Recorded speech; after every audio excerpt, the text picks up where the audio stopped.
So let's start. Let's start with the chapter number 6, which is electrical drives.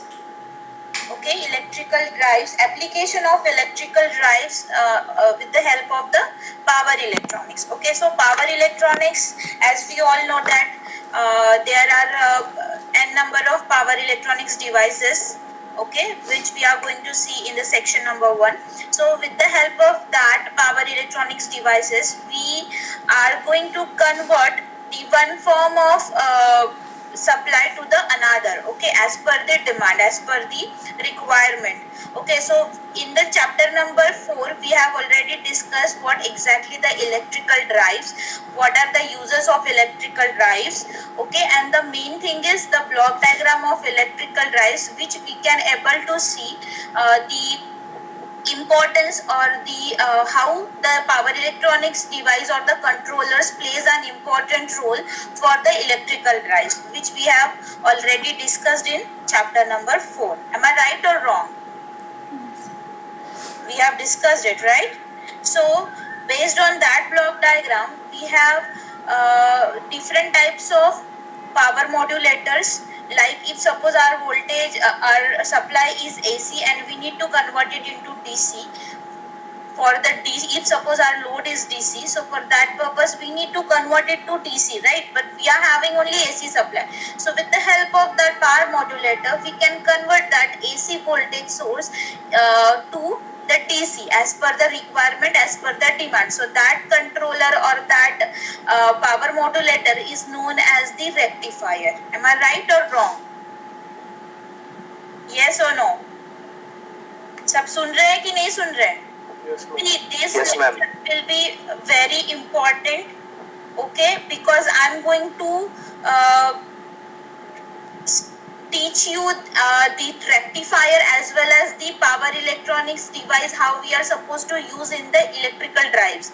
So please pay attention over here, okay. और जब भी मैं पूछूं please answer me, अगर किसी ने आंसर नहीं दिया आई स्टॉप देयर, क्योंकि मुझे ऐसा लग रहा है कि मैं फालतू बक बक कर रही हूँ, आपको कुछ समझ में नहीं आ रहा है. ऐसे नहीं होना चाहिए, ओके. कॉन्वर्सेशन दोनों टाइप से होना चाहिए. मैं बता रही हूँ तो आपको सुनना है, तो आपको रिप्लाई भी करना है. Am I clear? So let's start with the unit number 6, which will be the last unit of section number 2. Okay, so firstly, are you able to see my screen? Yes. Okay.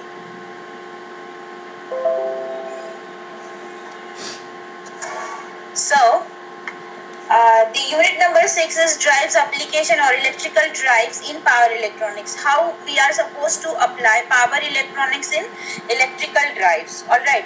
So these are the contents which we are going to discuss here in this particular chapter. Firstly, in this content right now I have written only about the DC drives, but we are supposed to study the AC motors as well. So here firstly, suppose this will consider that this is the part number 1, okay, where we are going to see the general concept of electrical drive system, which we have already discussed in the chapter number 4, but it is again very important. So let just a brief introduction about the general concept of electrical drive system, then types of motors. In that, there we are going to see the DC motor first, their types of DC motors and the characteristics of DC motors. That I have already yesterday I have told you, please be ready with the characteristics of DC motors, okay, at least go through at once. Next is speed control, how we are going to control the speed of DC motor. Then the types of the braking of DC drives. There are 3 types of braking that we are going to see further. Next is types of DC drives, okay, and then we are having the rectifiers and then chopper control, okay. These are the things we are going to discuss over here in the part number 1, unit number 6, part number 1. Alright, so the concept of general electrical drive system, as we all know that the definition, that is electrical drive, it can be defined as an electromechanical device for converting electrical energy to mechanical energy in part of motion. Means wherever there is motion, we need a drive. Where there is a motion, we we always need a drive, but to control that drive we need one power electronic system, okay, that is nothing but a power modulator. So this is the block diagram of electrical drive system which we have already discussed. There is source, it may be DC or AC. Motor, it may be DC or AC according to the load. If suppose the DC motor is there according to that load, okay, the load will be like that. Then there is sensing element which we are going to say, where we are going to sense the speed, the torque, okay. Then the control unit, here the firing angle will be there. If suppose in the power modulator we are using thyristor, so firing angle will be there, okay. So that is will be the control unit. Again this it will come back to the power modulator. So in the source what we'll see, if suppose the source is AC and motor is DC, so power modulator acts as a, yes, if the source is AC and we want DC, our motor is DC, so power modulator will act as a rectifier. And if the source is DC and we want our motor is AC, so that power modulator will act as inverter. If the source is DC and we want DC but it should be variable, so Chopper. And if the source is AC and again we want variable AC, then the then the power modulator will act as a cycloconverter. All right, so these are the main or basic concept of the electrical drives. So now we're going to focus on the motor and power modulator in this particular chapter. So as per the motor, so if we are considering the motor, so depends on the motor, we have two types, okay. The electrical motors are convert electrical energy to mechanical energy and are classified as DC motors and AC motors. Here the types of DC motors are DC shunt, separately excited, series and compound, and AC motor induction and synchronous. All right. So let's talk about the DC motor first, and in the part number 2 we'll discuss the AC motors. So in the DC motor, an electric motor operated by DC or direct current is known as DC motor. Okay, a DC converts DC electrical energy into mechanical energy. As you can see in the diagram, we can able to see that electrical port and mechanical port. In the electrical port, E is nothing but the voltage, E and I, voltage and current. In the output port, we have torque and speed. In the output port, we have torque and speed. So what is the parameter K? So the parameter K relates the input and output port variable of the direct DC motor. Okay, variable of the DC. It connects the input port and output port through the equations. We have this equation, T is equal to Ki. Torque is equal to that parameter K into I is the input port's current, and E, that is voltage, is equal to K into omega. Omega is nothing but the speed over here. Okay, so if we can see the main equation, firstly we need to know what is back EMF. Okay, so I hope you all know what is back EMF. Yes, you have already studied there in the DC motor. Am I right or wrong? Yes, ma'am. Yes, okay. So can you tell me what is back EMF? ये पढ़ के भी बताओगे तो भी चलेगा. If you can able to see my screen, with the help of that also you can tell me what exactly the back EMF. Yes, who is gonna tell me?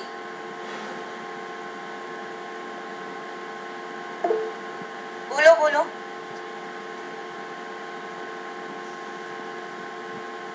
Yes, ma'am.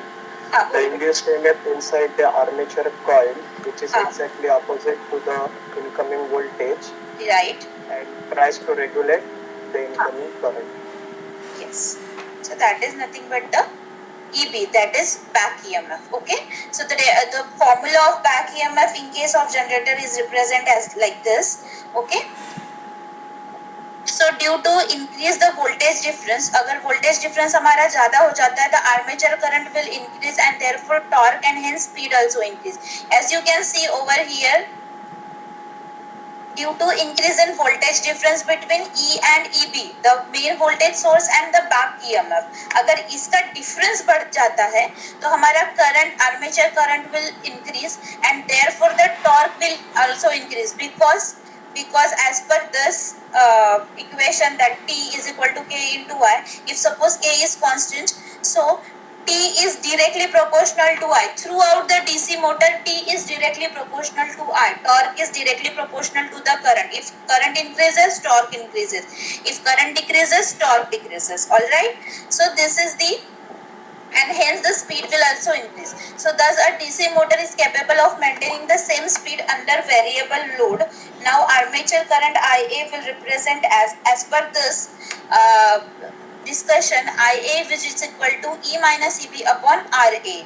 Okay.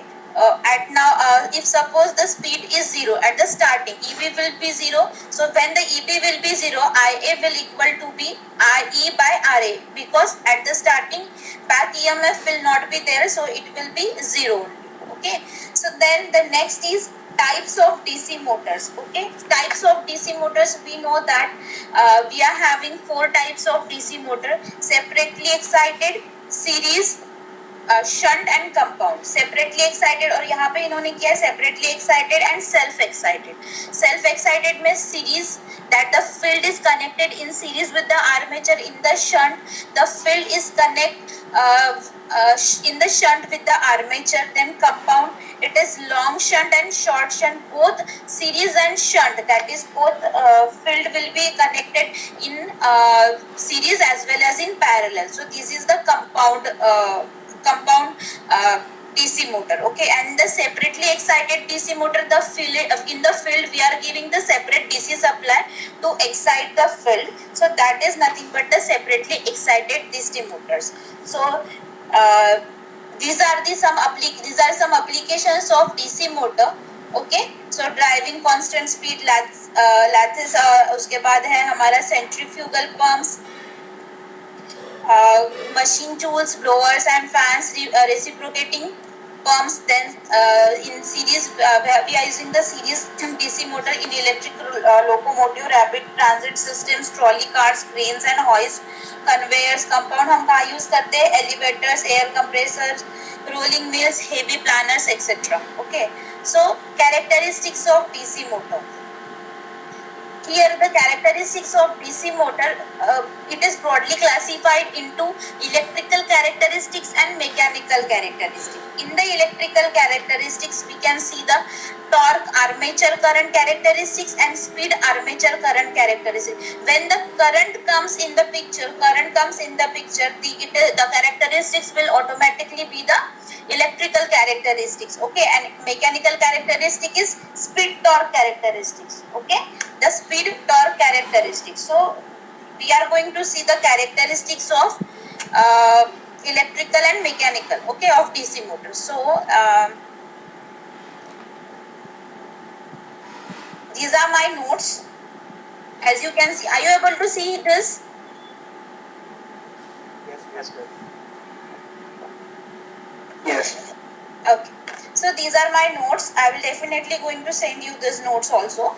So DC motor that we have already discussed, the characteristics is of DC motor are explained: speed, armature current characteristics, torque, armature current characteristics and speed, torque characteristics.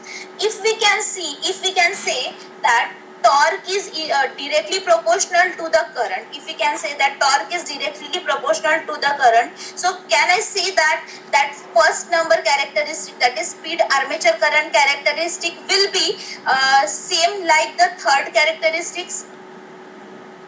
Can I say like this? Can I say speed current is equal to speed torque? If we know that torque is directly proportional to the current, can I say this? Yes, ma'am. Okay. So we have two formulas, that is torque is directly proportional to the phi Ia and speed is inversely proportional to the phi and directly proportional to the back EMF. Okay, so where the T is torque, phi is flux, I is armature current, N is speed, and EB is the back EMF. How we are going to see here? So first one is DC shunt motor characteristics. In the DC shunt motor characteristics, the field is connected across the supply since the supply voltage is constant. Okay. So we can consider that the DC shunt characteristic is same like the separately excited motor. DC shunt motor or the separately excited DC motor both are same. Okay so अगर मैं DC shunt की बात करती हूँ तो automatically हम DC separately excited motor की भी बात कर रहे हैं और अगर सेपरेटली एक्साइटेड की बात करें तो डीसी शंट मोटर की बात करें both are same okay characteristics wise also so here we can see that the RSH that is the field over here okay it is a parallel connection of armature and the field is connected across the supply since the supply voltage is constant the field current and hence the flux are also constant अगर हम voltage supply को constant करते हैं तो हमारा field current will also get constant and the flux will also get constant so T is directly proportional to IA N is directly proportional to EB अब EB हम EB को कैसे लिख सकते हैं EB is equal to V minus IARA EB is equal to V minus IARA ये भी आपने पढ़ चुके हो है ना तो we'll directly focus on the speed armature current characteristics here we can able to see the speed equation of DC motor is N equal to K into V minus IARA upon phi since ISH that is shunt current and phi are nearly constant अगर हम phi को nearly constant करते हैं तो what will be the formula of speed N is equal to K into VA minus IARA okay so this is the characteristics of the DC shunt motor speed current characteristics यहाँ पे IA था ये speed current characteristics है okay so we'll get the straight line means the speed will not going to change अगर current हमारा change भी हो रहा है but still speed will not going to change it will remain constant at no load condition and shunt जो है वो थोड़ा सा अगर हम speed अगर हम लोड बढ़ाते हैं तो वो एकदम स्लाइड चेंज होगा ज्यादा चेंज नहीं होगा स्लाइड ही चेंज होगा okay so this is the that this implies that speed is nearly constant except for a small drop due to its characteristics due to this the DC shunt motor acts as a constant speed motor all right next is torque and armature current characteristics torque and armature current characteristics both are directly proportional to each other so due to the armature reaction we can see the small difference between that okay this one is also due to the armature reaction the small difference in between that but otherwise it is nearly constant or they are both are parallel to they both are directly proportional to each other so the characteristic will be linear all right then the speed torque characteristics as I have told you that if we are talking about the speed current characteristics or the speed torque characteristics both are same as I have told you see you can see the diagram okay next is DC series motor the field is connected in series with the armature the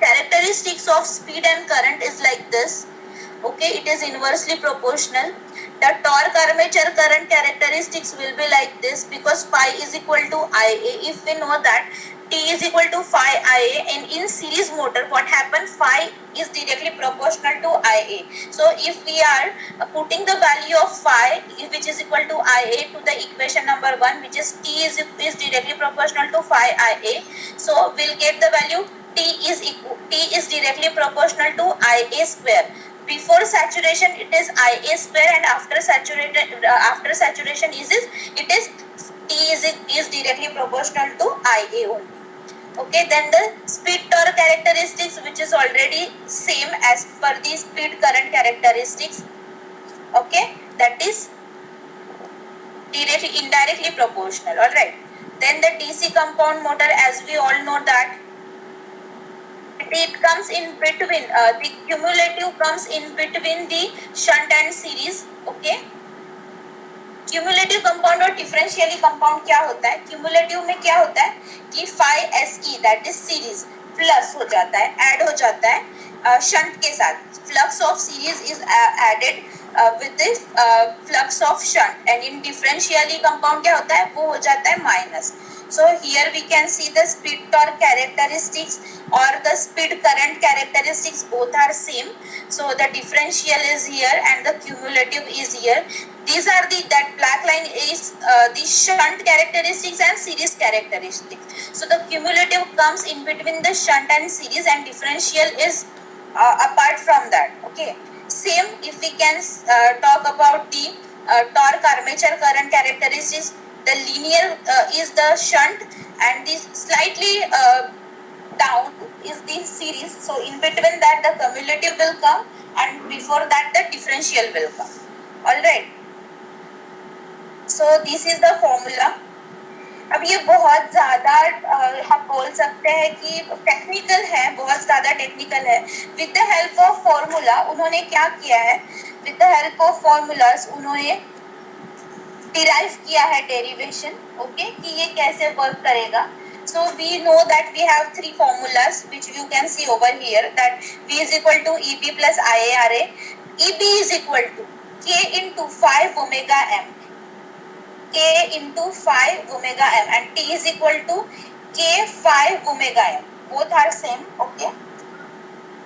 So EP is equal to V minus IARA हो जाएगा, because we know that this formula V is equal to EP plus IARA. So EP is equal to V minus IARA, right? So put the value of this. You can easily calculate the speed.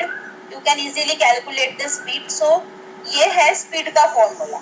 V omega m equal to V upon K5 for no load speed, and minus T RA, ये R means armature resistance है, divided by K5 square is the R upon K5 square is the slope. This is the slope. अब ये जितना slope रहेगा, it depends on the resistance and phi. ये slope कैसे रहेगा, ये उस पर depend होगा. Okay, so ये with the help of this formula, how we are supposed to control the speed of the separately DC excited motor, as we can see here. So these are the characteristics which we have just discussed. First one is speed armature current for DC shunt. Okay, speed torque current is this, and speed torque is this. Both are same. The armature current and speed, and the torque and speed, both are same. Okay. If we can talk about the DC series motor, we have armature current which is inversely proportional to the current in series. Okay, and the armature current and torque, it is slightly before saturation it comes like this, and after saturation it is totally like the DC shunt motor. Because of the phi is there, so in the series motor phi is equal to IA. So and T is equal to phi IA. So with the help of that we can derive that T is directly proportional to IA square. So that's why the waveform or the characteristic is like this. Okay, and next is speed torque characteristics of DC series motor, which is same as the speed current characteristics. Next is the compound characteristics of compound motor, which we have just discussed. This is the main topic. Speed control of DC motor. So the conventional method of DC control, which we are going to see, firstly you need to know the formula that speed is directly proportional to EB and inversely proportional to flux. So we are having three different control by varying the resistance, that is RA, rheostatic control, because RA and RF both are variable resistance, so we can change that. So by varying the armature resistance, we can change the value, or we can control the speed. Next is by varying the flux को अगर हम vary करते हैं तो हम speed control कर सकते हैं. And next is applied voltage को अगर हम vary करते हैं तो भी हम control voltage को हम control कर speed को control कर सकते हैं. So how we are supposed to control the speed? So keep that in mind. With the help of three different controls, we can able to control the speed of DC motor with the help of three different mechanism. If we know that N is equal to EB. अब EB को हम कैसे लिख सकते हैं? V minus IA RA, right? So RA का क्या impact पड़ेगा? RA को अगर हम चेंज करते हैं तो स्पीड कैसे होगी? Flux is directly we can say that it is inversely proportional. तो फ्लक्स जैसे ही फ्लक्स बढ़ेगा स्पीड विल डिक्रीज, राइट? और जैसे ही फ्लक्स कम होगा speed will increase. Then the applied voltage will also be there. So applied voltage is directly proportional to speed. अगर हम वोल्टेज बढ़ाते हैं तो स्पीड बढ़ेगा, वोल्टेज कम करते हैं स्पीड कम होगी. Simple. Okay, so with the help of this formula, we can able to see how we'll control the speed of the DC motor. Okay, and if we are talking about the solid state DC motor, so with the help of the different semiconductor devices, we can able to control the DC motor. Okay, speed of DC motor. So if we can talk about the voltage, first one is voltage here. So armature voltage control. तो अगर armature voltage control की बात करते हैं, ये separate excited DC motor और shunt motor है, और सेकंड इज सीरीज. ओके, सो अगर हम सेपरेटली एक्साइटेड डीसी मोटर की बात करते हैं तो यहाँ पे हम क्या देख रहे हैं? V1, V2, V3 हम चेंज कर रहे हैं तो हमारी स्पीड भी चेंज कर रही है. VR that is mean speed हम बोल सकते हैं, ठीक है? VR is greater than V1 is greater than V2. Okay, so जैसे जैसे V1 जैसे जैसे वोल्टेज बढ़ेगा हमारा स्पीड भी क्या होगा? इंक्रीज होगा, राइट? स्पीड भी हम इंक्रीज करेंगे आर्मेचर वोल्टेज कंट्रोल में. अगर हम वोल्टेज बढ़ाते हैं तो स्पीड इंक्रीज होगी, वोल्टेज कम करेंगे तो स्पीड भी कम होगी. As we can see in the characteristics, VR is greater than V1 is greater than V2, and likewise omega m is also decreasing as per the voltage. This diagram है.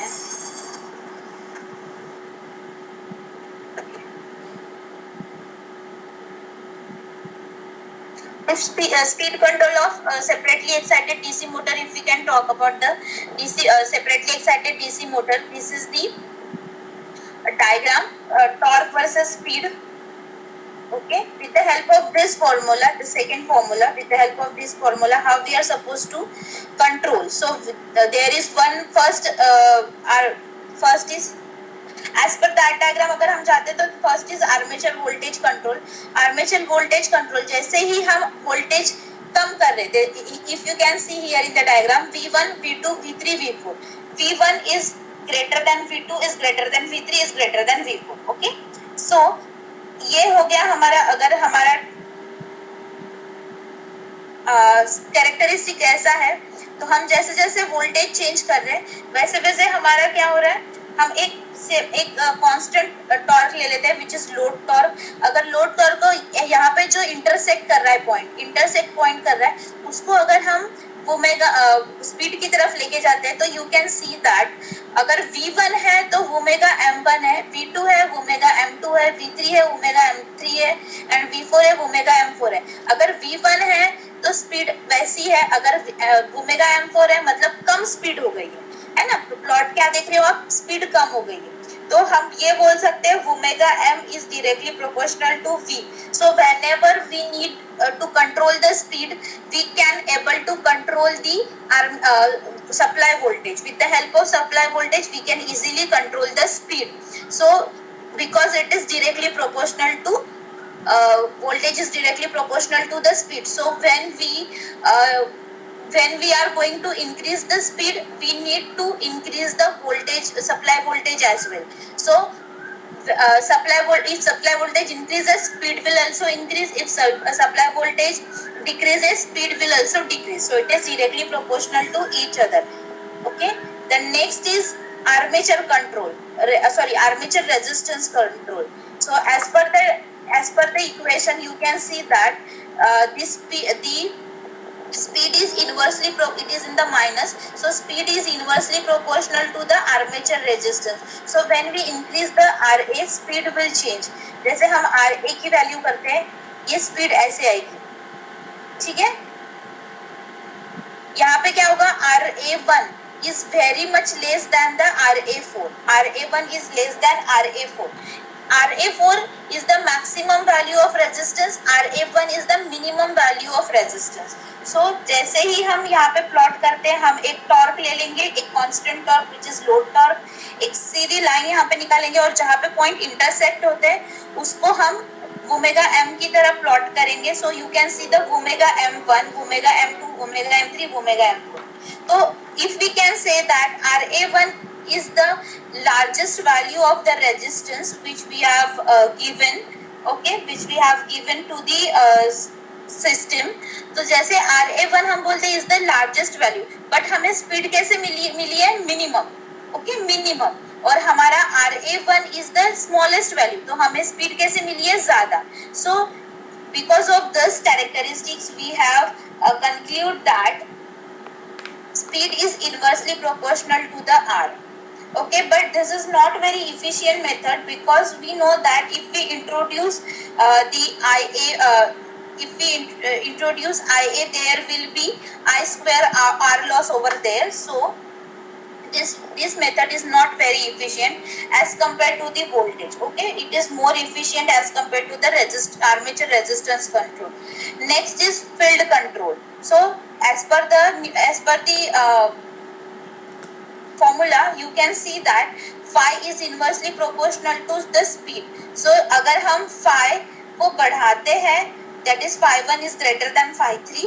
So जैसे जैसे हम phi1 बढ़ाएंगे वैसे वैसे हमारी speed क्या होगी, कम हो जाएगी. Okay, so it is inversely proportional to the speed. So for applied, it is applied for the higher voltage, higher speed. Okay, especially beyond the rated speed. All right. So next is for DC motor, speed control for DC motor. These are the formulas for DC motor. Okay. So this is the main formula. Omega m is equal to V upon under root K into Kf. That Kf is the constant of field. Okay. Then minus R upon K into Kf.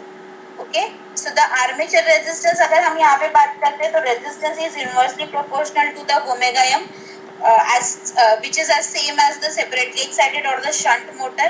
Voltage is directly proportional to the speed. Okay.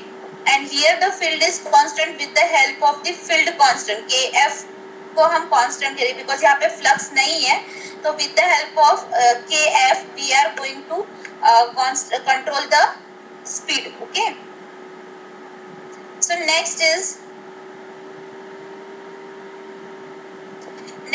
motoring and braking. Motoring and braking of DC motor. अब ये बहुत ही ज़्यादा important है. Speed control भी बहुत important है. Motoring and braking भी बहुत important है. अब motoring and braking क्या होता है? Motoring मतलब supply से load की तरफ हमारा voltage current flow हो रहा है. So that is motoring. Okay. So current enter in the motor and there is conversion of electrical to mechanical energy. So that is motoring. Okay. So V is equal to EB minus EB plus IARA. So इस portion में क्या होगा? Voltage is always greater than back EMF. So the current is greater than 0. And if current is greater than 0, the torque will also be greater than 0. And if torque will also be greater than 0, the speed will also be greater than 0. Okay. So in the motoring, voltage is always greater than the back EMF. Voltage is always greater than the back EMF. We are having the different formula for speed as well, which is equal to K into V minus IARA divided by phi. ये हमने अभी पढ़ चुके हैं क्या है ये formula. Okay. Next where it is the voltages. V is equal to terminal voltage, current is armature, I is armature current, Ra is armature resistance, flux is Fi is flux per pole. Okay, and armature current Ia is positive. हमने देखा Ia is greater than 0 means it is positive. It flows from source to load and torque is directly proportional. Sorry, यहाँ पे current is directly proportional to torque चाहिए था.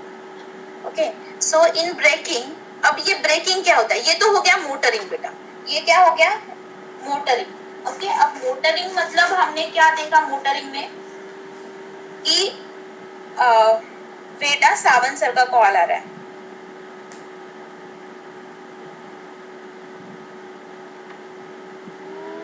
आता आपण जर बोलतोय मोटरिंग बद्दलचं, मोटरिंग एक सिंपल जे सप्लाय करून लोड कडे जाणार व्होल्टेज आणि current, so this is the motoring. But if we are talking about the braking, so braking is what की there will be a negative torque or the speed will reverse. Okay, the speed will reverse.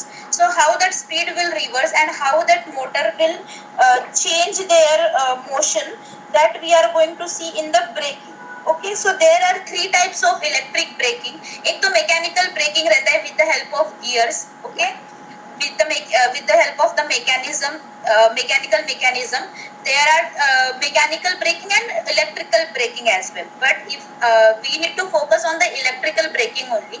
So if we are talking about the electrical braking, we are having three different types of braking. First is regenerative braking, then rheostatic or dynamic braking, and then plugging. Okay, that plugging or reverse current braking. So what exactly these three different types of brakings that we are going to see here. So first is this is the quadrant. Okay, quadrant operation जहाँ पे speed torque है, अगर speed भी positive है torque भी positive है, it is forward motoring. अगर speed positive है बट टॉर्क निगेटिव है तो forward braking. If torque and speed both are negative, it is reverse motoring. And torque and speed both torque is positive and speed is negative, that is reverse braking. Okay, so how these three types of braking plays an important role and how it will going to lie in this quadrant that we are going to see. So the first one is regenerative braking. अब simple एक बात simple बताती कि when the motor acts as a generator, when the motor acts as a generator, that is regenerative braking. When the motor acts as a generator, that is regenerative braking. Okay, in regenerative braking, generated energy, that is EB, back EMF, is supplied back to the source. Okay, जब वो load to source जा रहा है, load to source जा रहा है, सो EB अगर EB ज्यादा हो गया, वोल्टेज कम हो गया, तो वो EB है वो it will give back to the supply. Okay, so EB will greater than V, EB will greater than V, and the current is positive. Okay, so that is the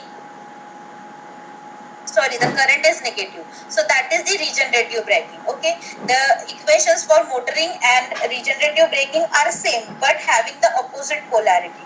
Okay, having the opposite polarity. So V is less than EB, IA is less than V, IA is less than 0, and the torque is directly proportional to IA. So if IA is less than 0, so torque is also less than 0. Okay, so here the motor will act as a generator. Okay, so next is dynamic braking. ये simple है, यहाँ पे कुछ ज्यादा करना नहीं है. देखो सिर्फ एक बड़ा कॉन्सेप्ट याद रखो. रिजनरेटिव ब्रेकिंग में क्या होता है कि हमारा जो सप्लाई है, हमारा जो बैक ईएमएफ है या हम बोलते हैं लोड का जो सप्लाई है, वो it will give back to the voltage source. Okay, वो इसी वजह से जो हमारा मोटर है वो एज अ जनरेटर ऑपरेट हो रहा है. तो मतलब मोटर यूजुअली क्या करता है, लोड मतलब एब्जॉर्ब करता है इलेक्ट्रिकल एनर्जी. ठीक है, बट यहाँ पे क्या कर रहा है, डिलीवर कर रहा है, वो यहाँ पे दे रहा है. ओके, सो दे रहा है एनर्जी, तो इसकी वजह से that load will act as that motor will act as a generator. वो दे रहा है, जनरेटर का फंक्शन क्या है कि वो दे रहा है, वोल्टेज देता है, और मोटर का क्या करता है, वो एब्जॉर्ब करता है. बट यहाँ पे क्या हो रहा है, रिजनरेटिव ब्रेकिंग में वो जो मोटर है वो दे रहा है, तो मोटर जब वो देता है तो उसे क्या बोलते हैं, जनरेटर बोलते हैं. सो इसीलिए that in the regenerative braking the motor will act as a generator. Then the next is dynamic braking. In the dynamic braking we excite the field from the DC source but the armature is disconnected. अब armature is disconnected मतलब जो हम यहाँ पे supply देते थे voltage VS या V बोलते थे, तो वो जो सप्लाई देते थे या हम EB बोलते थे, है ना, तो V या E या Vs जो हम सप्लाई देते थे उसको हम जीरो कर रहे हैं, उसको हम डिस्कनेक्ट कर रहे हैं। तो डायनामिक ब्रेकिंग में क्या होता है बेटा कि हम वोल्टेज सोर्स को ही डिस्कनेक्ट कर देते हैं, हम वोल्टेज सोर्स को डिस्कनेक्ट कर देते हैं, keep that in mind. Okay, regenerative braking में क्या होता है? हेलो, रीजनरेटिव ब्रेकिंग में क्या होता है बताओ जल्दी जल्दी। Yes, generator. Motor acts as a generator. Dynamic braking में हम क्या कर रहे हैं? सप्लाई को हाँ, कट कर रहे हैं, डिस्कनेक्ट कर रहे हैं, हम सप्लाई को ही डिस्कनेक्ट कर रहे हैं। So there is no supply, supply नहीं है तो voltage is equal to zero हो जाएगा, है ना, Vs is equal to zero. So the armature fits the current to the resistance, जो करंट है वो रेजिस्टेंस में जाएगा। ओके, द सप्लाई वोल्टेज और applied voltage is been short circuited और we remove the supply voltage, so we can say that V is equal to zero. So we have that formula V is equal to EB minus IaRa। तो हम V हमारा zero हो गया तो EB zero equal to EB plus IaRa।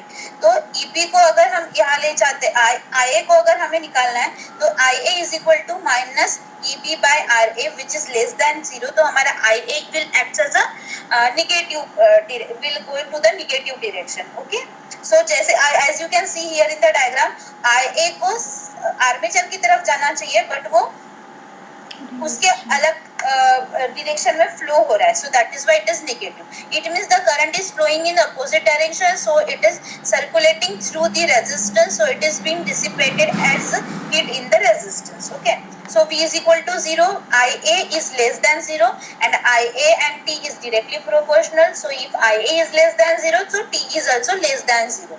it is all about the dynamic braking। okay, so next is plugging। अब plugging में क्या होता है बेटा? प्लगिंग में जो कनेक्शन रहते हैं उसे हम स्विच करते हैं, प्लस की जगह माइनस देते हैं और माइनस की जगह प्लस देते हैं। As you can see here in the diagram, as you can see, एक ये डायग्राम है सिंपल वाली। ओके, ये डायग्राम आर्मेचर का जा रहा है सप्लाई वोल्टेज के पॉजिटिव में और निगेटिव जा रहा है सप्लाई वोल्टेज के निगेटिव में। ओके, बट यहाँ पे क्या हो रहा है, ये है प्लगिंग हमारा। हमने क्या किया, स्विच कर दिया, या हमने क्या करते हैं, रिवर्स कर दिया हमारे इसको क्या बोलते हैं सप्लाई को रिवर्स कर दिया। अगर हम सप्लाई को रिवर्स कर दे तो सप्लाई का पॉजिटिव जाएगा RA के निगेटिव में और ये पॉजिटिव में जाएगा। ठीक है, तो हमने अगर रिवर्स कर दिया, so we reverse the armature connection by keeping the field connection as it is. Field को हम चेंज नहीं कर रहे हैं, हम सिर्फ आर्मेचर को चेंज कर रहे हैं। So V is equal to minus EB minus IaRa। तो IA अगर हम निकालने की कोशिश करते हैं तो minus B plus EB by RA।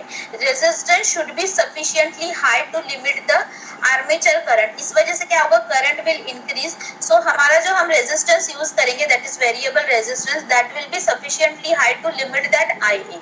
The applied voltage is being held by the back EMF। Okay, current flowing is in opposite direction, IA is less than 0, T is less than 0।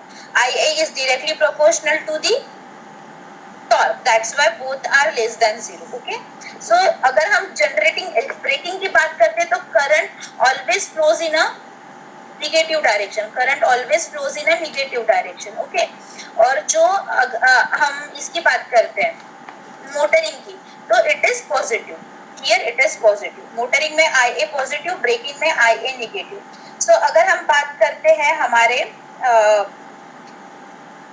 क्या बोलते हैं speed torque characteristics of this brakings, तो here you can see forward motoring, forward regenerative braking, reverse motoring, reverse regenerative braking. ये कैसा है, ठीक है। Omega N versus T का characteristics, omega N versus T. तो ये जो ये है यहाँ पे जो दिख रहा है, यहाँ पे जितना भी लाई हो रहा है that is forward motoring, where omega N is positive, T is positive. अगर बोथ आर पॉजिटिव तो पावर इज आल्सो पॉजिटिव। क्यों positive?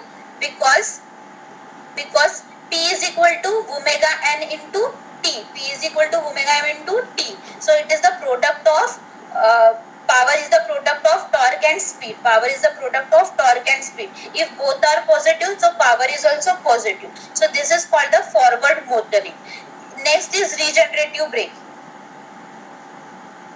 Next is regenerative braking. So this is the regenerative braking where power is less than 0, power is less than 0. Why power is less than 0? Yes, ये है हमारी regenerative braking. ये this red one is the regenerative braking. Okay, ये 2-3 आए हैं ना यहाँ पे.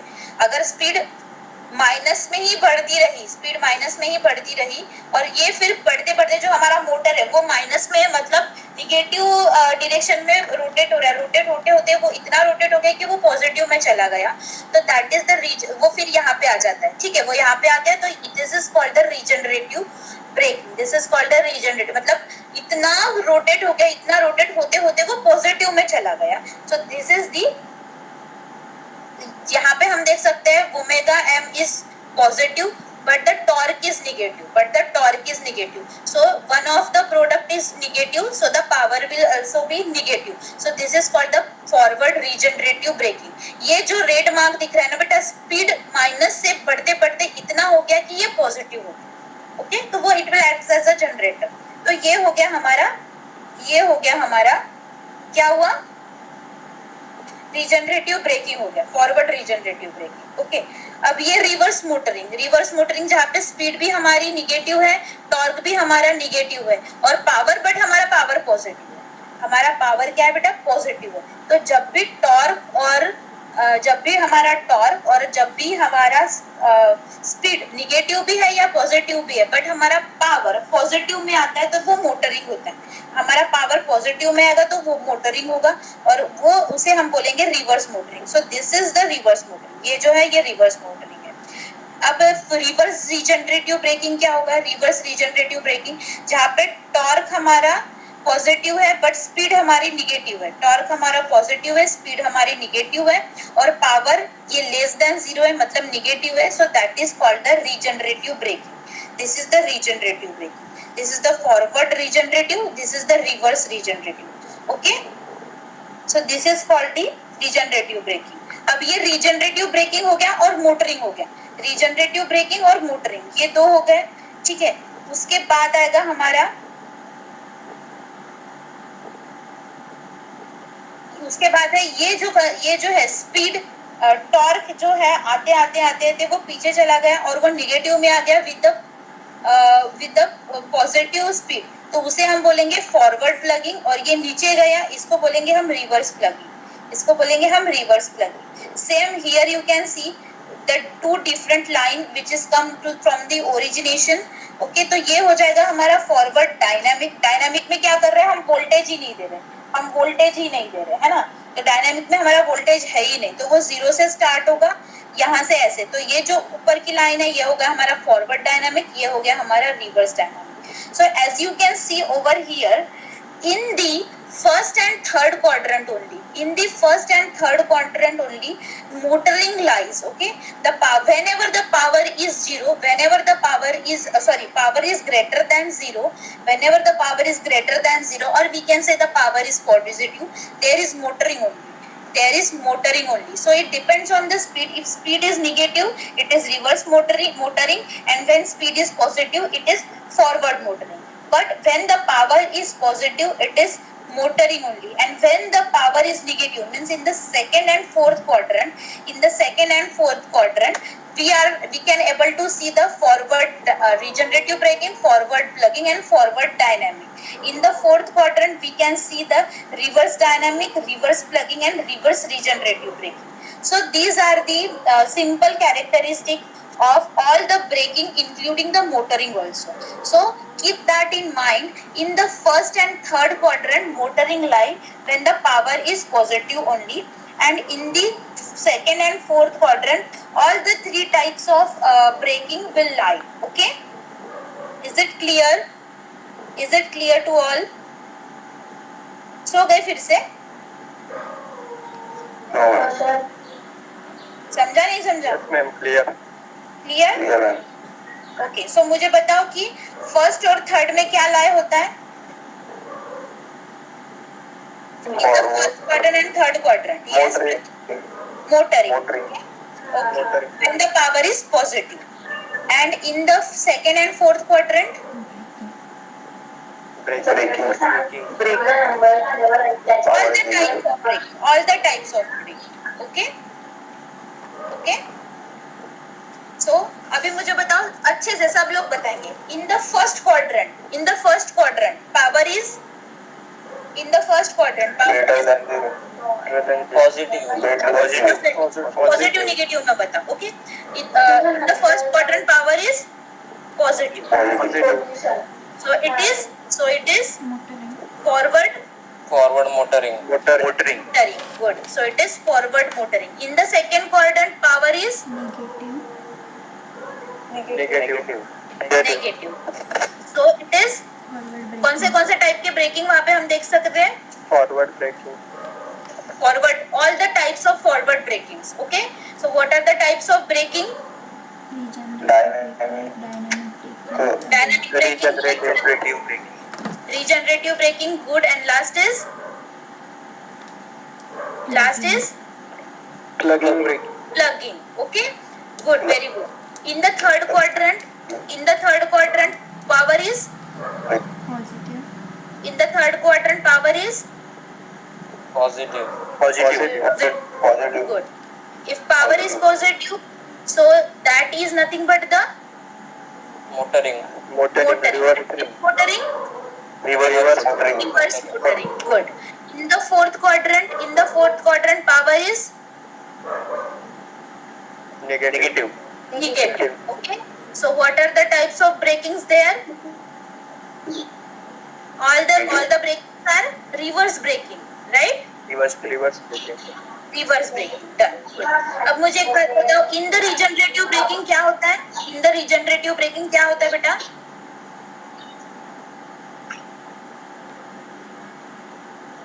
क्या होगा रिजनरेटिव ब्रेकिंग में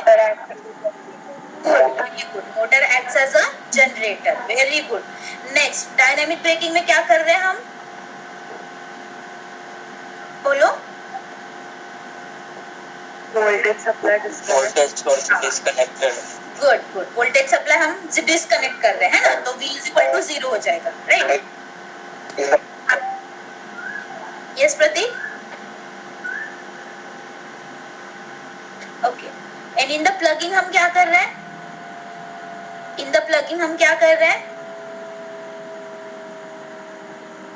बोलो reverse the armature connection yes by keeping field connection and as it is very good चलो सबको सब कुछ आ गया अब मुझे एक बात बताओ हम थोड़ा सा पीछे जा रहे हैं स्पीड कंट्रोल अब स्पीड कंट्रोल के मैंने कौन से टाइप बताए थे तीन कंट्रोल कर रहे हैं हम ना हम पैरामीटर्स कंट्रोल कर रहे हैं first one is Armature resistance control right वहां पे हम क्या कर रहे हैं तो आर्मेचर रेजिस्टेंस और स्पीड का रिलेशन कैसा है इज इट डायरेक्टली और indirectly proportional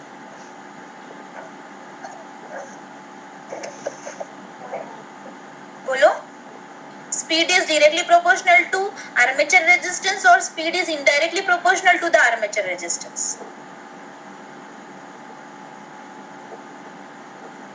n is equal to k into eb minus ia or v minus ia divided by 5 तो ia की टर्म क्या है निगेटिव में है तो speed is inversely proportional to resistance okay next control is next parameter is flux control अब flux कैसे connected है फ्लक्स और स्पीड का रिलेशन क्या है इनवर्सली तो अगर हम फ्लक्स बढ़ाते हैं तो स्पीड कम होगी फ्लक्स कम करते हैं तो स्पीड बढ़ेगी and the last is armature voltage supply voltage control supply voltage control is directly proportional to speed or inversely proportional to the speed directly proportional right so सिर्फ इतना ध्यान में रखो स्पीड कंट्रोल में हमारा जो अप्लाइड वोल्टेज है वही directly proportional to the speed है बाकी जो दो पैरामीटर्स है रेजिस्टेंस और फ्लक्स ये दोनों inversely proportional to the speed throughout the DC motor, any type of DC motor. Okay, समझा? Yes or no? yes ma'am ये जो हमने अभी देखा ये कैरेक्टरिस्टिक्स, ये समझा सबको?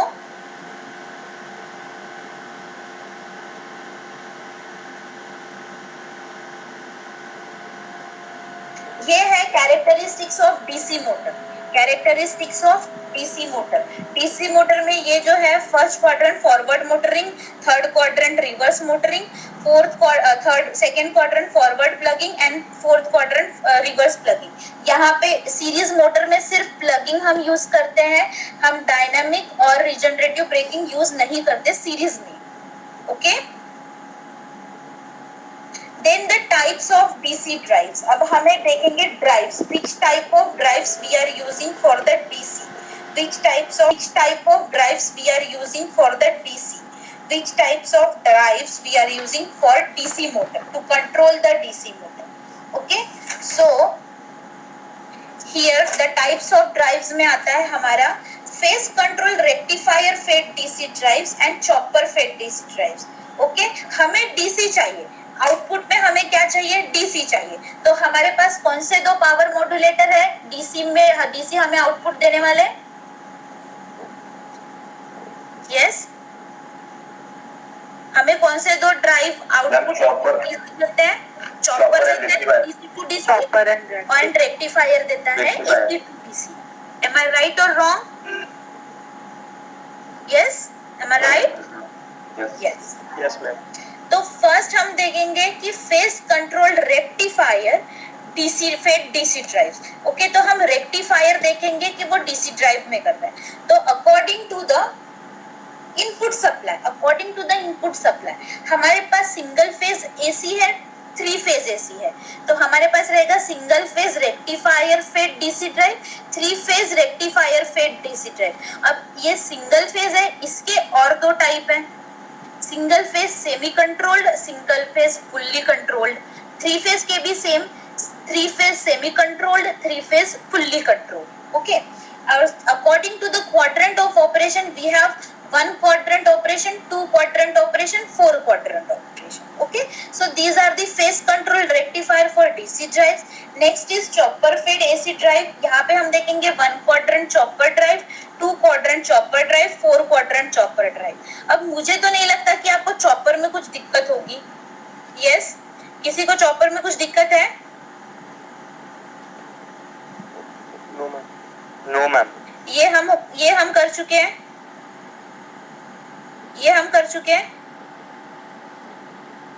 राइट? हम ये भी कर चुके हैं, हमने तो यहाँ पे मशीन भी लगाई थी ना, डीसी मोटर लगाई थी हमने 4 क्वाड्रेंट में, that is class E. Yes. और यहाँ पे हमने क्या देखा था? Voltage plus resistance plus inductance plus back EMF, और एक हम डीसी सोर्स लगाए थे। तो इसको कंबाइनिंगली हम क्या बोलते हैं? Where there is a series combination of resistance, inductance and the DC source, तो उसे कंबाइनिंगली हम बोलेंगे मोटर बोलेंगे। सो हम 1 क्वाड्रेंट चॉपर देख चुके हैं। 1 क्वाड्रेंट चॉपर मतलब कौन से क्वाड्रेंट्स बेटा? 1 क्वाड्रेंट चॉपर मतलब कौन से क्वाड्रेंट? यस, क्या होगा 1 quadrant chopper? Class A and class B. Very good, class A and class B. 2 quadrant chopper? Class C and class. Very good. और 4 quadrant chopper? Class E. Great, good. ये है हमारा face control. अभी हम देखेंगे ये फर्स्ट वन। ओके, ये इसकी स्टडी करेंगे। So first one is phase control rectifier fed separately excited DC motor. अब ये बोल रहा है फेस कंट्रोल रेक्टिफायर, तो हमें इतना पता है कि हमारा जो सोर्स है वो एसी ही है, ओके, और हमारा जो मोटर है वो डीसी ही है। अब हमारा जो फेस कंट्रोल है पावर मॉड्यूलेटर, वो हमारा रेक्टिफायर जैसे वर्क करेगा, राइट? तो here AC supply is fed to the phase control rectifier circuit. A AC supply may be single phase or three phase, it depends. Then phase control rectifier converts fixed AC voltage into variable DC voltage. Here the circuit consists of SCRs. By varying the SCR firing angle, the output voltage can be controlled. This variable output voltage is fed to the DC motor by varying the input voltage. जो output voltage है वो हम DC motor को देंगे, उसकी वजह से हमारा मोटर इनपुट वोल्टेज मिलेगा and the motor speed can be control. Okay, it is control. देखो ये क्या बोल रहा है, by varying the motor input voltage. Okay, तो वीएस का जो मोटर का जो रहेगा उसको अगर हम वैरी करते वो अप्लाइड वोल्टेज जैसे बोलते तो वैसे हमारी स्पीड कंट्रोल होगा. Armature voltage control, voltage control कर रहे हैं तो स्पीड भी हमारा कंट्रोल होगा. ठीक है, तो इट इज डायरेक्टली प्रोपोर्शनल. तो ये बोल रहा है कि फेस कंट्रोल्ड रेक्टिफायर. सो फेस कंट्रोल्ड रेक्टिफायर के हमने दो टाइप देखे broadly classification, single phase, three phase. Single phase में हम देखेंगे single phase fully control, single phase half control और semi control.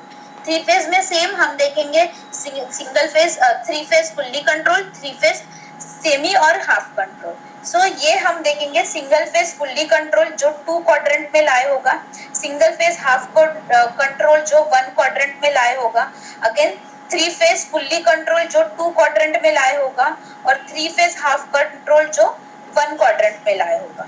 Alright, so with the help of that, firstly we need to focus on the single phase half controlled rectifier. Single phase half controlled rectifier में हमने क्या use किया है, 2 thyristor है, 2 diode है.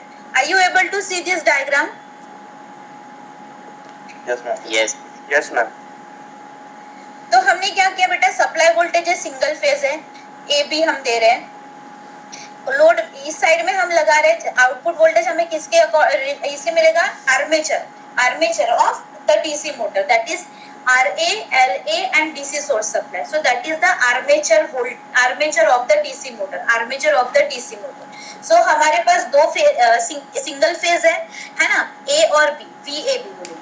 तो हमारे पास 2 थायरिस्टर है और 2 डायोड हमने लगाए. हाफ कंट्रोल्ड और सेमी कंट्रोल्ड में हम 2 डायोड और 2 थायरिस्टर लगाएंगे. अब यहाँ पे हम डायोड यहाँ पे भी लगा सकते हैं और यहाँ पे भी लगा सकते हैं. ठीक है, तो ये कैसे वर्क करेगा बेटा, ये कैसे वर्क करेगा, ये हम फर्स्ट क्वाड्रेंट पे वर्क करेगा, फर्स्ट क्वाड्रेंट में.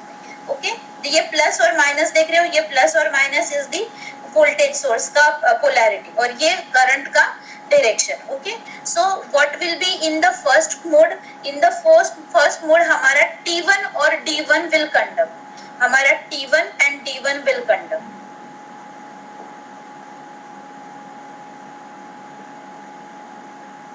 Yes, हमारा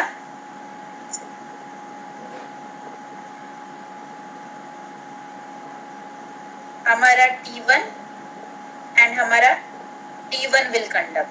So the current कैसे फ्लो करेगा, करंट कैसे फ्लो करेगा, Vs positive point A, T1 LA RA LA EB and it will back to the D1 to B point और Vs. तो यहाँ का जो वोल्टेज रहेगा वो हमारा होगा VAB. यहाँ का जो वोल्टेज रहेगा वो हमारा क्या होगा बेटा, VAB. तो अगर हम यहाँ पे ड्रॉ करते हैं,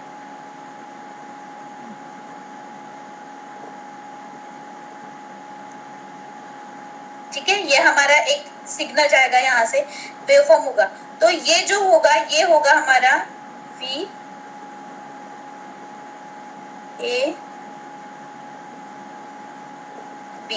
ओके, ये होगा यहाँ से यहाँ तक, यहाँ से यहाँ तक हमारा होगा पॉजिटिव हाफ साइकिल VAB. यहाँ से यहाँ होगा हमारा positive half cycle VAB and the flow of current will be VA plus A T1 RA LA EB D1 B Vs. Okay, the polarity of this is positive and this is negative. Okay, ये हो गई हमारी. तो हम क्या करेंगे, यहाँ पे पहले गेट पल्स देंगे, यहाँ बोलेंगे हम यहाँ पे पल्स देंगे, यहाँ इसे फेज डिले देंगे. अगर सपोज हम यहाँ पे फेज डिले दे रहे हैं,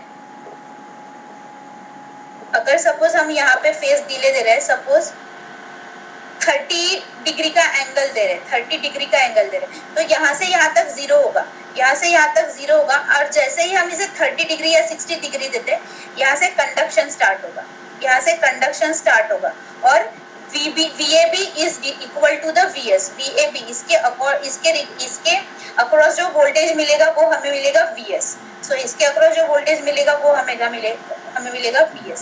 it will be same like this, okay, it will be same like this, ठीक है।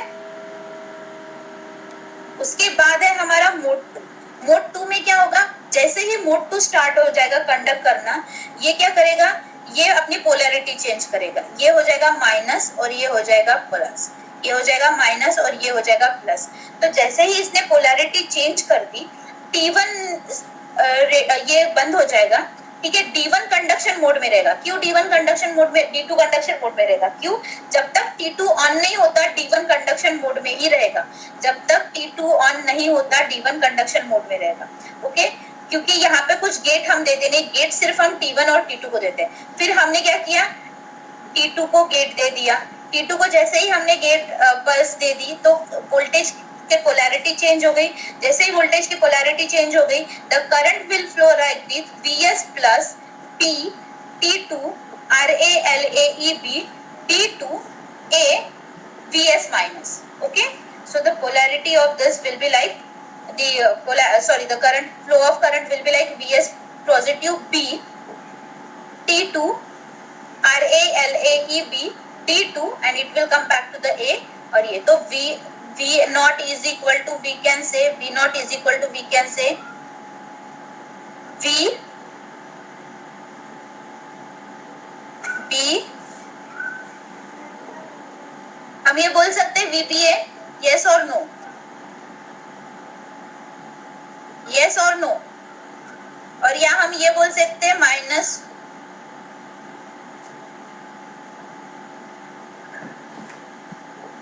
हम ये बोल सकते हैं yes और no, Yes, ma'am.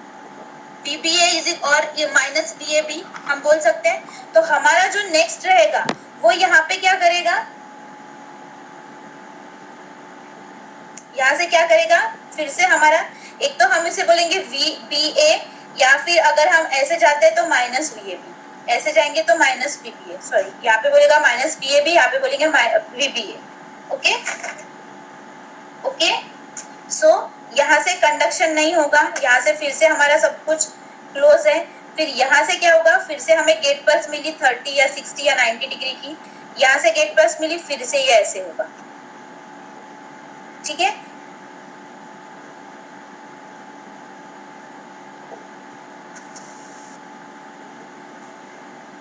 या तो इसको निगेटिव में ऐसे निकालो या फिर पॉजिटिव में कैसे जाएगा ये, क्योंकि हमारा वोल्टेज का जो पोलैरिटी है वो सेम है, वो प्लस टू माइनस की तरफ जा रहा है, इसलिए हमने ये लिया। अब जब हम ये लेते हैं तो हम इसे क्या बोलेंगे, VBA,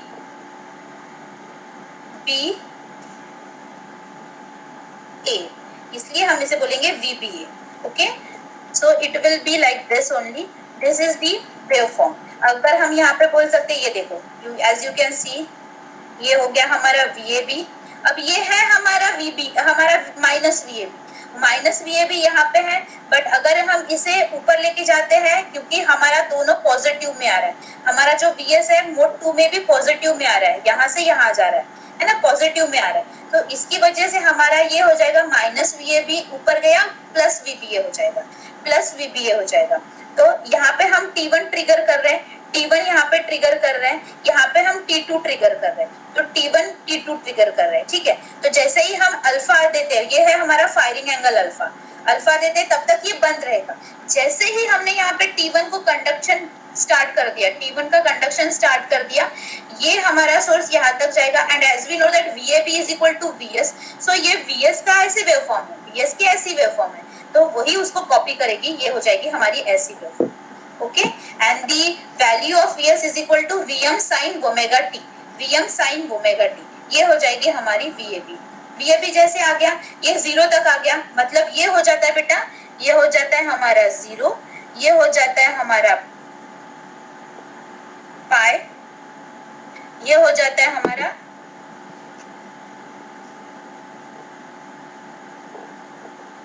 2 पाई, ये हो जाता है हमारा। तो एक साइकिल हमारी रहती है 0 to 2 पाई, एक साइकिल हमारी रहती है 0 to 2 pi, positive and negative, positive and negative, 0 to pi positive, pi to 2 pi negative. Okay, so ये, बट हमारा वोल्टेज सोर्स कैसे आ रहा है, फर्स्ट क्वाड्रेंट पे लाई कर रहा है, तो V0 इज पॉजिटिव, तो ये ऊपर जाएगा, ऊपर गया तो ये VB हो जाएगा. तो यहाँ पे फिर T2 ने फिर से फायरिंग एंगल दे दिया हमने T2 को जैसे ही फायरिंग एंगल दे दिया तो it will copy this waveform, and the output voltage will come like this, okay. फिर से ये बंद हो गया, फिर से कंडक्शन बंद हो गया, जैसे ही बंद हो गया फिर से हमने T1 दे दिया, यहाँ पे पॉजिटिव हाफ साइकिल के लिए हमने T1 जैसे दे दिया, फिर से ये आज ये जाएगा, कॉपी करेगा. अब जो हमारा करंट है, जैसे ये 0 होता है ये डिस्चार्ज होगा, जैसे ही Vm आएगा पॉजिटिव आएगा, सॉरी कंडक्शन चालू हो जाएगा, कंडक्शन चालू हो गया, ये यहाँ पे बढ़ गया, फिर से कम हो गया, फिर से बढ़ गया, फिर से कम हो गया. ठीक है, इंडक्टर जो हम यूज कर रहे हैं that is LA, because of that ये 0 को ज्यादा टच नहीं करता या 0 नहीं होता. Okay, so these are the waveforms for single phase half controlled or semi controlled rectifier fed DC drive. Okay, this is the waveform as you can see. This is the gate pulse. यहाँ पे और एक gate pulse आएगी बेटा, यहाँ पे एक और gate pulse आएगी, 2 gate pulse दे रहे हैं हम, 2 थायरिस्टर यूज करें तो ये पॉजिटिव के लिए है थायरिस्टर, एक दूसरा है जो नेगेटिव के लिए होगा वो यहाँ पे आ जाएगा. ओके, वो क्या होगा, यहाँ पे आ जाएगा, ऐसे आ जाएगा. ठीक है, और ये यहाँ पे नेगेटिव आ जाएगा, है ना, ऐसे आ जाएगा. ठीक है, 0 to 1 होगा ये, 0 to 1. तो जैसे ही इन्होंने गेट पल्स दिया, ये है हमारी साइकिल, यहाँ पे जैसे ही उन्होंने गेट पल्स दिया, यहाँ पे कुछ पर्टिकुलर इसमें जैसे ही गेट पल्स दिया, ये क्या हो गया, यहाँ से स्टार्ट होके यहाँ पे आ गया, फिर ये बंद हो गया, फिर से क्या हो गया, T2 को गेट पल्स मिला, तो यहाँ से यहाँ तक अगर हम बोल सकते हैं, यहाँ से यहाँ तक है हमारा T1 कंडक्शन, यहाँ से यहाँ है हमारा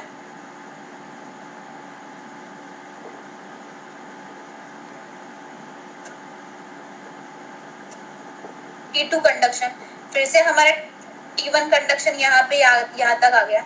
ठीक है, फिर से हमारे यहाँ पे कौन सा हो गया.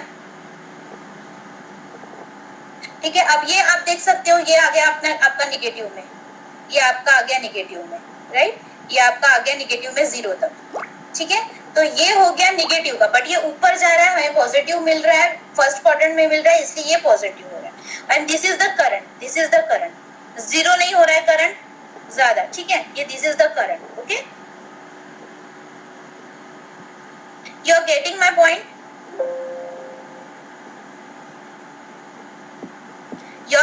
Point, hello. Yes ma'am. ये समझा सबको,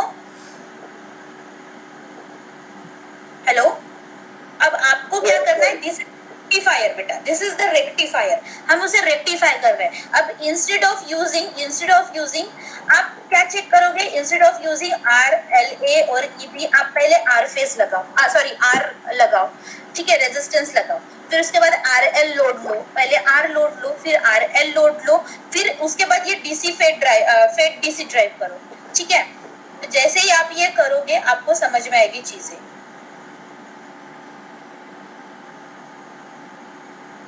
आपको चीजें क्या समझ में आएगी. ठीक है, मैं ये दिखा देती हूँ आपको.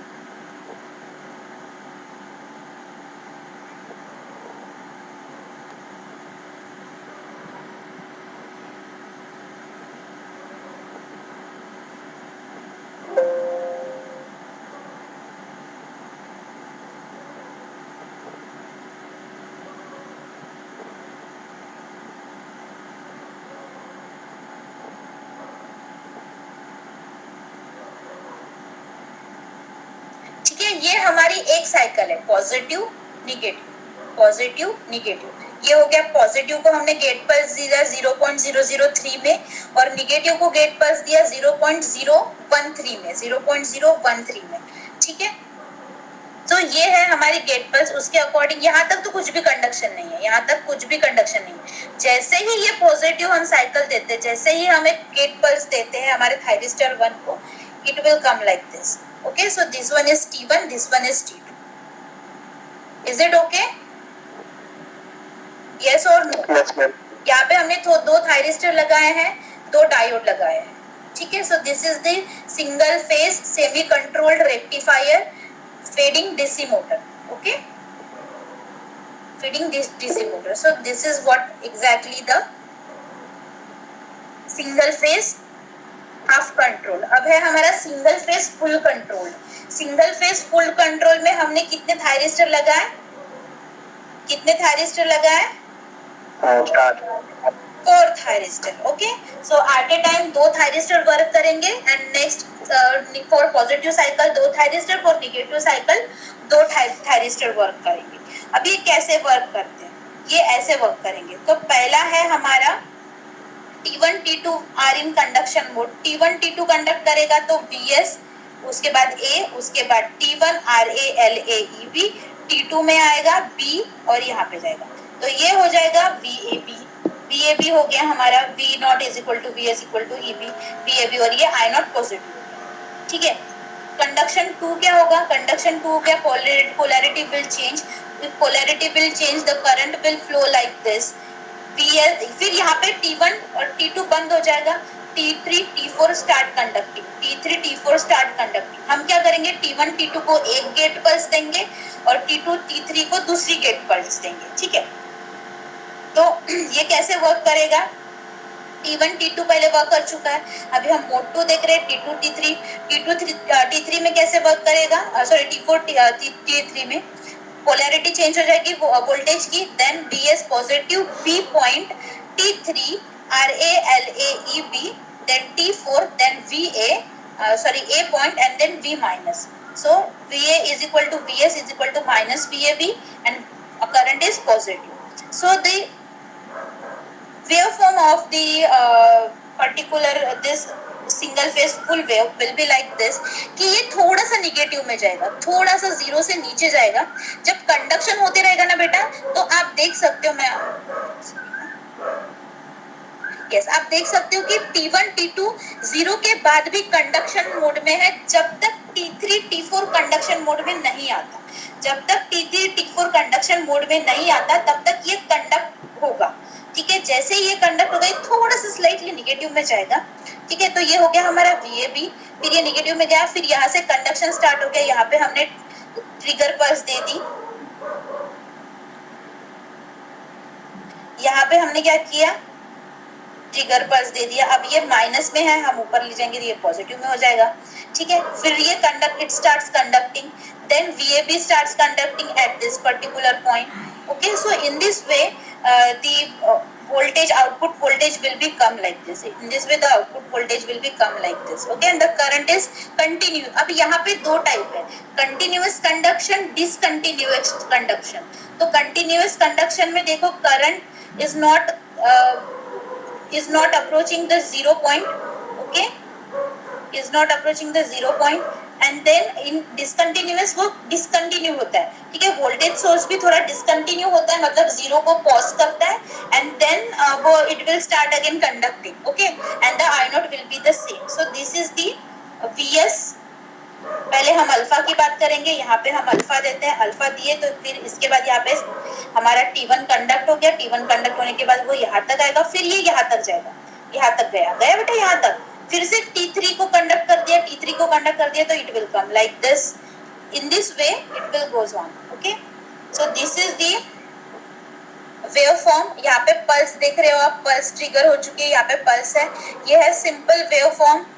AC सोर्स, जैसे ही AC सोर्स ये पॉजिटिव, सिर्फ यहाँ से यहाँ तक पकड़ो.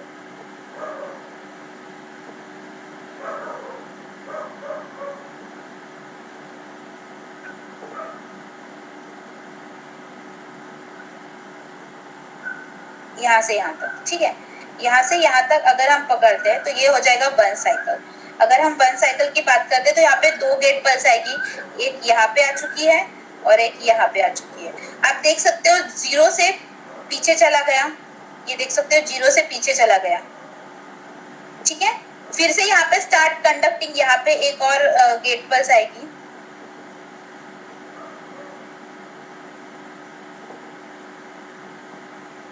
यहाँ पे एक और गेट पल्स आएगी।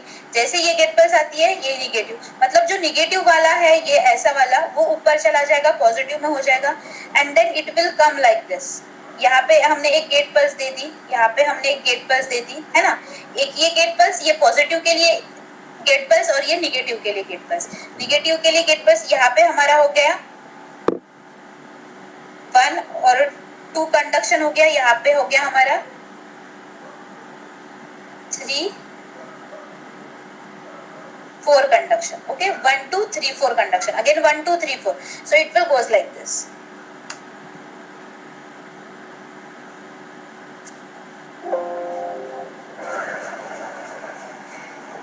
So यहाँ तक सबको समझा? Yes or no? Hello? Yes, ma'am. Okay. So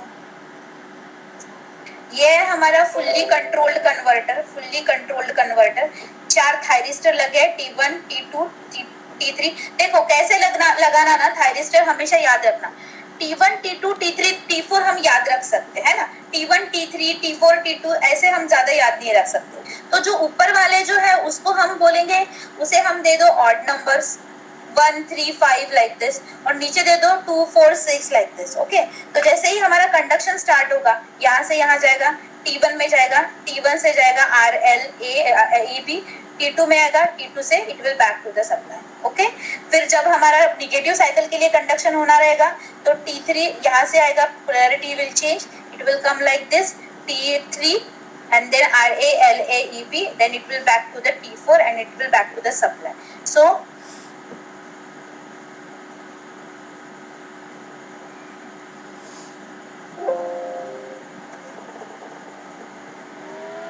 as you can see मैंने यहाँ पे 2 पल्स दे दिए हैं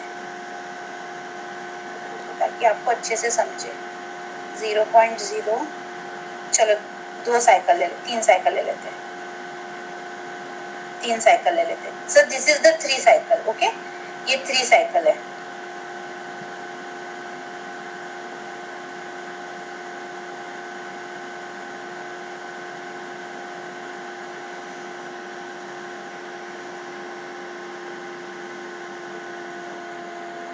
सो एज यू कैन सी यहाँ तक कंडक्शन स्टार्ट ही नहीं हुआ, यहाँ तक कंडक्शन हमारा स्टार्ट ही नहीं हुआ। जैसे ही गेट पल्स दी, ये पॉजिटिव सप्लाई है, पॉजिटिव साइकिल है, प्लस हाफ पॉजिटिव साइकिल से यहाँ तक आ गया, यहाँ तक 0 तक आ गया। बट हमारा गेट मतलब T3 को हमने सप्लाई नहीं, गेट पल्स ही नहीं दी। T3 को जब तक गेट पल्स नहीं दी थी, it will come like this as the same source waveform. तो ये सोर्स वेवफॉर्म तक जाएगा। जैसे ही हमने T3 को गेट पल्स दी, वैसे ही ये टर्न हो गया पॉजिटिव में and it will come like this. Okay, I hope you have got the point what exactly I have told you. Yes, hello. Yes, ma'am. Yes, ma'am. Okay, so मैं अभी एक और चीज बताती हूँ आपको, है ना। ओके, सो अब हमें पता है कि हमारा ये साइकिल होती है, एक सिंगल फेज की बात कर रही हूँ बेटा मैं।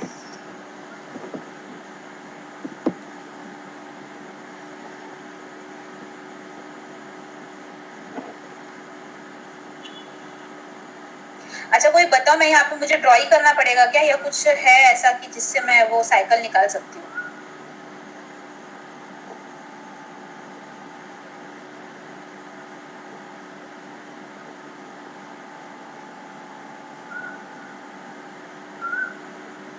Is it okay? Hello? Yes, ma'am.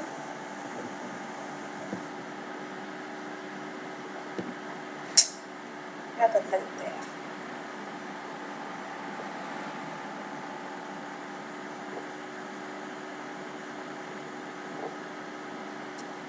ये हो गया हमारा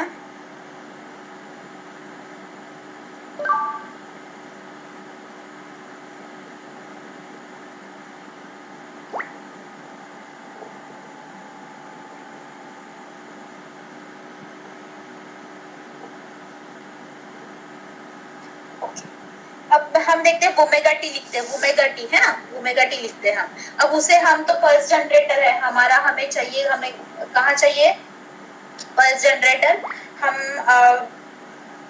मैटलैब में यूज करते हैं, तो हमें in the form of seconds, in the form of time हमें लिखना है ना।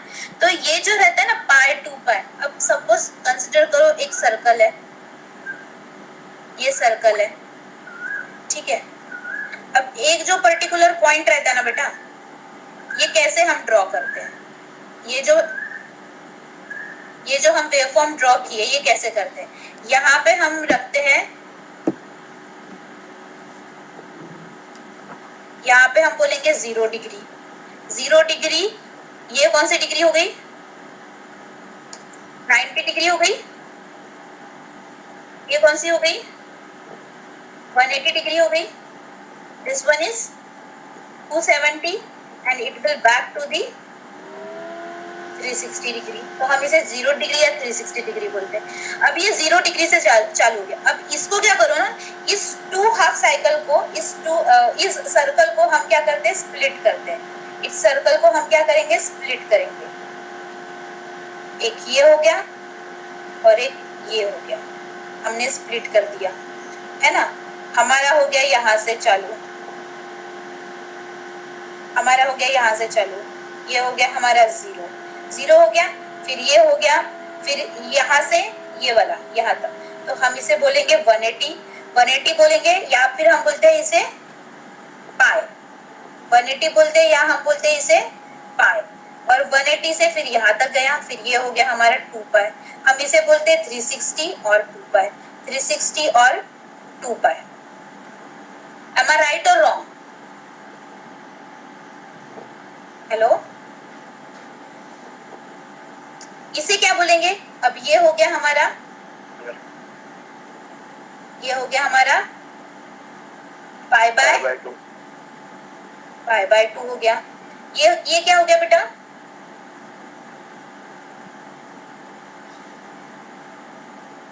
थ्री बाय 2 पाई,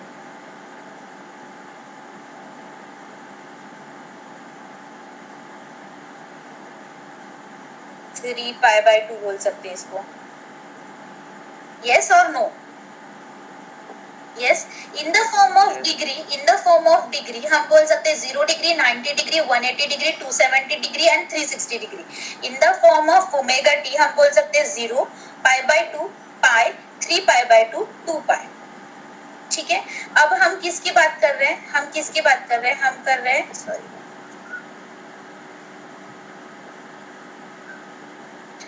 हम किसकी बात कर रहे हैं, हम इस साइकिल की बात कर रहे हैं, ये सर्कल को हमने डिवाइड कर दिया, ठीक है।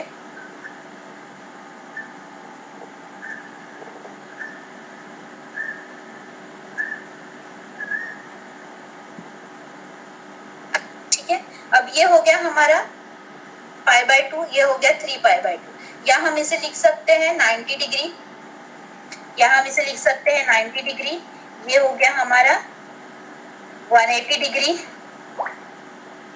ये हो गया हमारा 270 डिग्री, और ये हो गया हमारा 360 डिग्री, ठीक है।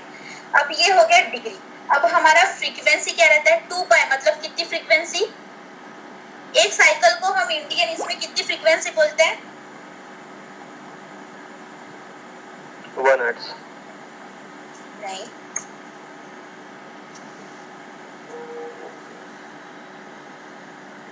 हर्ट्ज 50 हर्ट्ज Yes, को ma'am. हम टाइम में कन्वर्ट करना चाहते हैं। So time will be equal to क्या होगा बेटा, time will be equal to क्या होगा 1/50, 1/50, तो which will be equal to क्या होगा बेटा 20 milliseconds, which will be 0.02 seconds, 20 into 10⁻³ और 0.02 सेकेंड हम बोल सकते हैं, yes or no?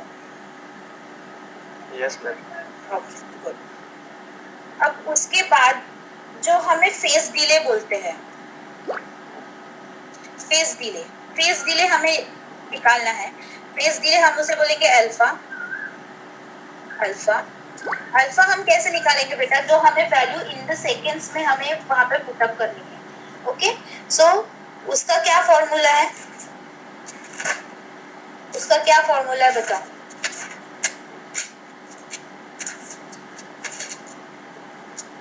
क्या फॉर्मूला है उसका,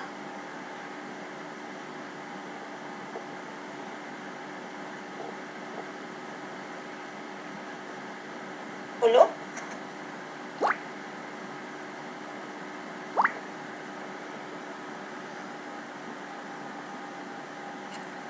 उसका फॉर्मूला है, जो टाइम हमने निकाला, मतलब ये टोटल टाइम, ये टोटल टाइम, ये total time 0.02 into, sorry, into 0.02 into हमें फेज डिले देना है, डिले इन डिग्री, डिग्री है ना, 30 का देना है, 45 का देना है, या जो भी देना है, डिवाइडेड बाय ये टोटल 2 पाई, डिवाइडेड बाय ये total 2 pi, which is equal to 360 degree. yes और no? तो ये हो जाएगा हमारा डिले, डिले इन सेकेंड्स, ये हो जाएगा हमारा डिले इन सेकेंड्स, ठीक है।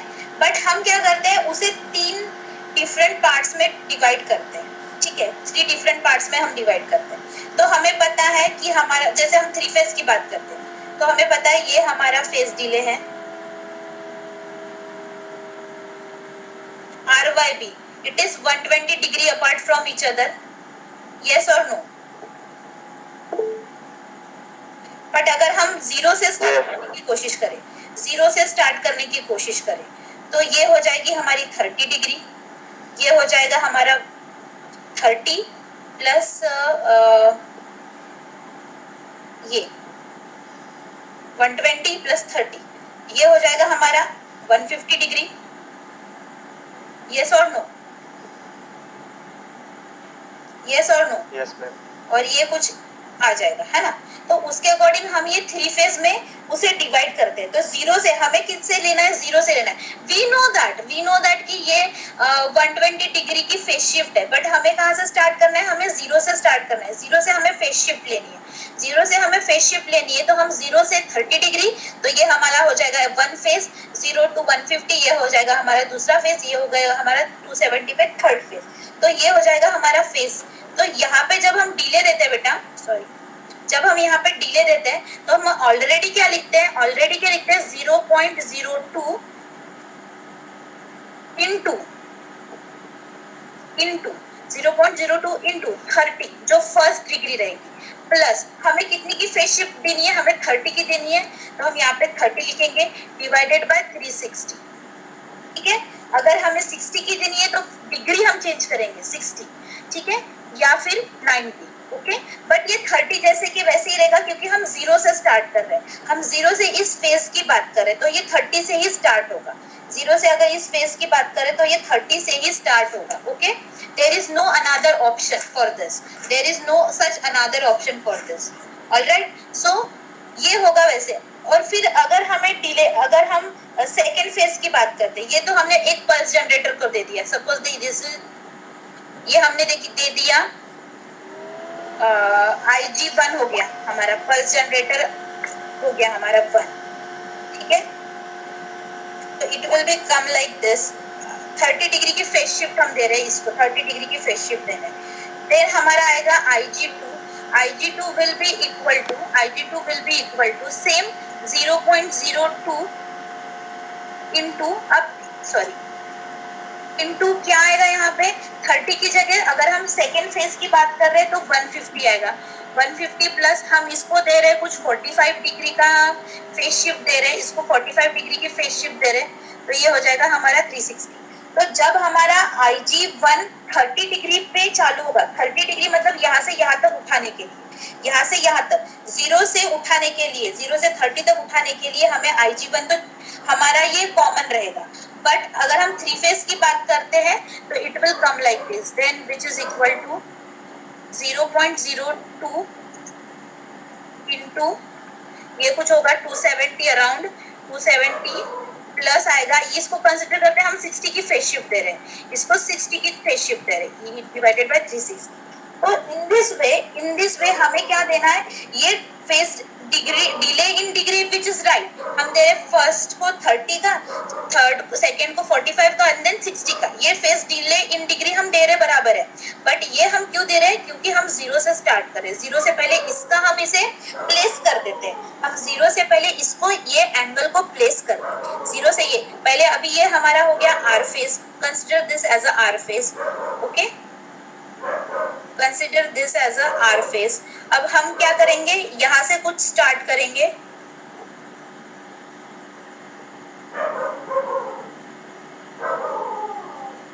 ये हो जाएगा हमारा वाई फेज, उसके बाद हम स्टार्ट करेंगे, ये हो जाएगा हमारा बी फेज। तो जब ये स्टार्ट होगा ना बेटा, ये हो गया हमारा इसका डिफरेंस, जीरो से ये हो गया 30 का, ये अगर हम ओरिजिन से स्टार्ट कर रहे हैं, ठीक है, फिर उसके बाद हो जाएगा हमारा ये किसी और का डिफरेंस, ठीक है। तो ये ऐसे, तो ये it is already in 30 plus, अगर हम ये यहाँ से फायरिंग पल्स देते हैं तो 30 प्लस 30 हो जाएगा, यहाँ पे कुछ 30 से स्टार्ट होगा, ये हो गया हमारा फायरिंग पल्स एक का, ये हो गया हमारा दूसरे का फायरिंग पल्स 30 प्लस 45, और ये हो गया हमारा तीसरे का 30 प्लस 150 प्लस 45 और ये 270 प्लस 60। तो ये यहाँ से हमें कैसे स्टार्ट होगा, तो ये हो गया हमारा 3 फेज का, ये जो मैंने बताया, ठीक है, और ये हो गया हमारा 2 फेज के, सॉरी सिंगल फेज के लिए। Is it clear? Phase angle हमें कैसे निकालना है, समझा अभी? यस और no? Hello hello, yes ma'am. समझा हमें फेज एंगल, समझा आपको क्या करना है अभी? आपको होमवर्क नहीं, अभी प्रैक्टिकल होगा हमारा, 2:15 बजे से हमारा प्रैक्टिकल स्टार्ट होगा, तो उसके लिए आपको क्या करना है, रेक्टिफायर